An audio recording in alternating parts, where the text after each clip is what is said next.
va faire 5 tours de 10 goblet squat ou 10 bear hug squat. Ensuite, on va faire 10 gorilla row et ensuite 10 stiff leg deadlift. Donc, le goblet squat classique, je prends mon poids, je le tiens en position de gobelet, donc c'est-à-dire, soit je le tiens complètement collé, soit je le décolle un peu, mais je serre bien le poids entre mes mains et je descends en squat, tout simplement, et je remonte. Le bear hug squat, la différence, ça va être qu'on va utiliser un sac. Par exemple, ça peut être un sac de fer, ça peut très bien être un sac de voyage chargé. Et je vais le tenir. En fait, je vais le serrer entre mes mains. Et je vais serrer mes coudes. J'attrape ma main, mais je ne suis pas en train de tenir le sac avec mes mains. Je le serre avec mes coudes et je m'attrape la main. Et du coup, ensuite, tout simplement, je fais mes squats.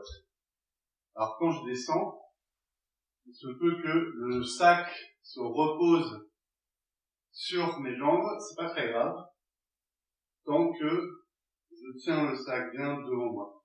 Je peux écarter un peu les jambes, ce qui va me permettre d'avoir le sac qui passe entre mes jambes.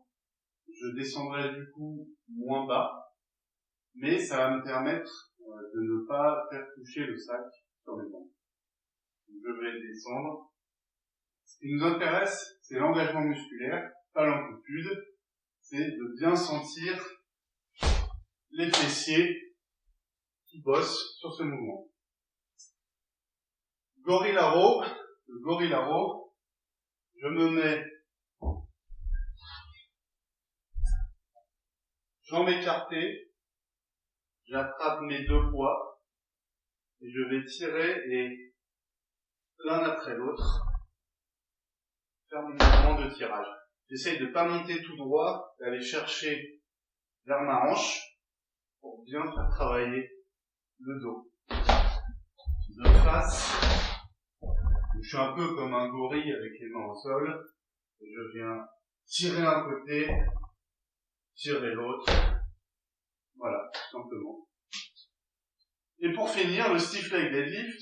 Donc, stiff leg deadlift, soulevé de terre, jambes raides, tendues. Donc, les jambes ne doivent pas forcément être complètement tendues.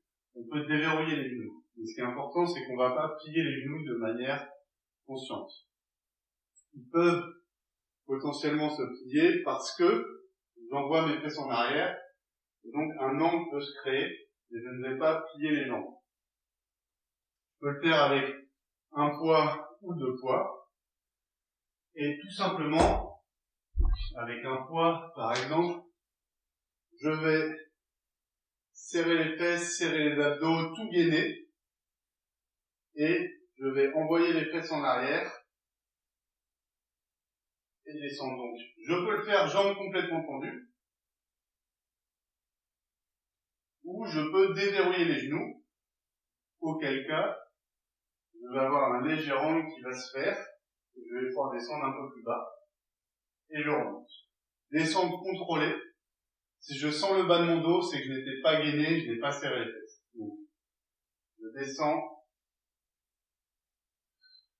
Et encore une fois, j'utilise ma respiration pour gérer la mobilité. J'inspire par le nez en descendant et je souffle en remontant. Jamais d'apnée. C'est ma respiration qui va dicter jusqu'où je descends. Donc, je dois bien sentir tirer sur l'arrière et les fesses et surtout pas sur le bas du dos.